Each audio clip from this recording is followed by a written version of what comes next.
Alfred, as of course many of you know, is well known as one of the great pioneers of the retail world.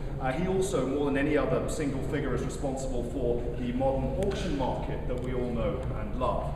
But what people don't know about Alfred is that he is one of the great collectors, one of the great American collectors of the second half of the 20th century. And the presentation of this collection, the galleries that surround us here, reveal him to the world as a name, as a collector up there with Havemeyer, Gould, Tannhauser, the great American collectors. Alfred was a self-made man with very much a self-made eye.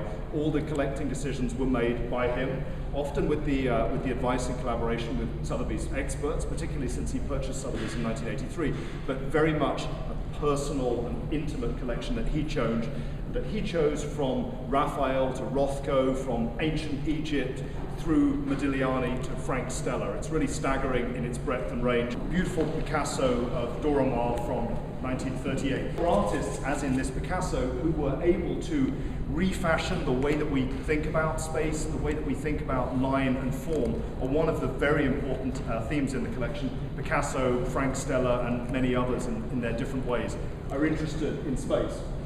But the other point is that Alfred was for anybody who knew him, was a very warm, gregarious, interesting human being. Very, very interested in people.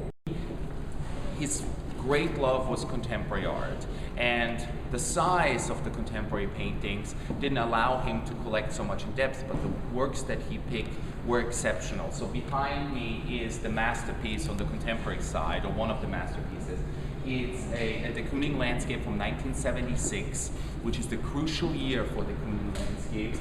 And although we've seen many of them coming through auction in the last 20 years, this is truly one of the greatest ones that he did. It was one of his early purchases of contemporary art. And you really feel the energy. Sometimes these paintings become a little loose and not as tight.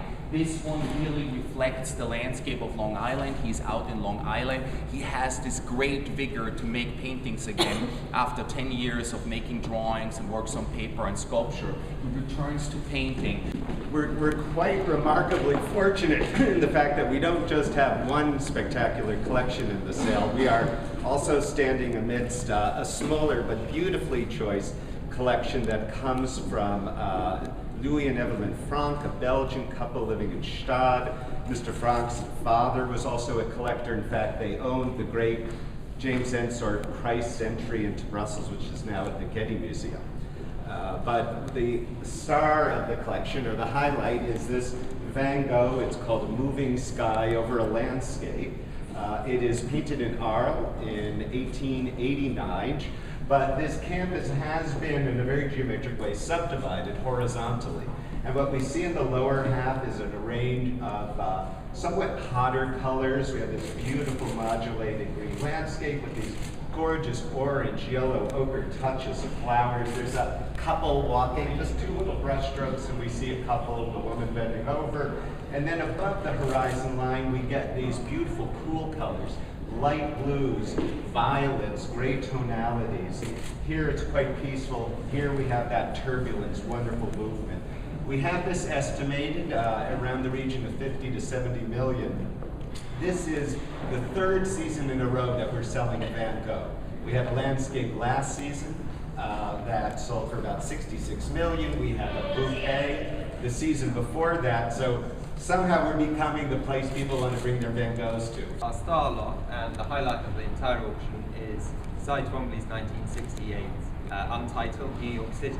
An amazing 6-band repeated looping lines which draw to mind many types of communication, from music to handwriting, of course. But overall, it's an abstract painting. When you look through the catalogue raisonné, this is really the outstanding example from the whole cycle of this work. The estimate is in excess of $60 million. As you'll know, a year ago, a smaller example from a little bit later, 1970, sold for $69.6 million. Andy Warhol's Mao from 1972. He is presenting the apogee of a communist type of system as a kind of commercialized object in the same vocabulary as he's presented the soup can. And so he's combining these two competing worldviews in a work that's essentially conceptual. We came up with this concept. It was actually really about one particular painting, Last season we had Picasso, which ultimately was the guiding force for us as a team to look forward to the past. This time we had the beautiful Modigliani, and that Modigliani actually came for sale because the consignor had seen what we had achieved in the May sale and felt that this was both the right context but also what would we come up with as a concept that would really be a fantastic showcase for this picture. Really came up with the idea of the artist's muse. And for us, the artist's muse was a fantastic concept because it didn't have to just be about beautiful women, although there are some very beautiful women present, but it was also about what was the main inspiration, what was the core inspiration influence for any particular artist. But here we are with our cover lot and the muse for all of us in putting together this curated auction. Painted in 1917 to 1918, this work was commissioned by Modigliani's greatest mentor and supporter, Zbrowski, who commissioned a whole set of reclining nudes. He was looking back to the masters in the way that he placed them.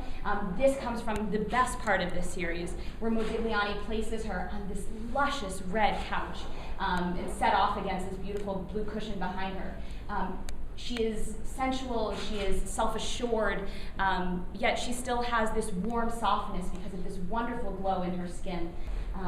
A wonderful active surface to this painting, and really one of the most desirable types of works to have by Modigliani in today's market. It comes to us from a private collection. It's never been at auction before, and we've estimated this in the range of 100 million. This is Courbet's 1862 Femme nu couchée. He's playing with the drapery. He started to look at how to incorporate nature as well. It's obviously a little bit scandalous as well. She has one shoe off. Her stocking is falling down. She's completely exposed. This is an amazing, rare masterpiece coming to market for the first time.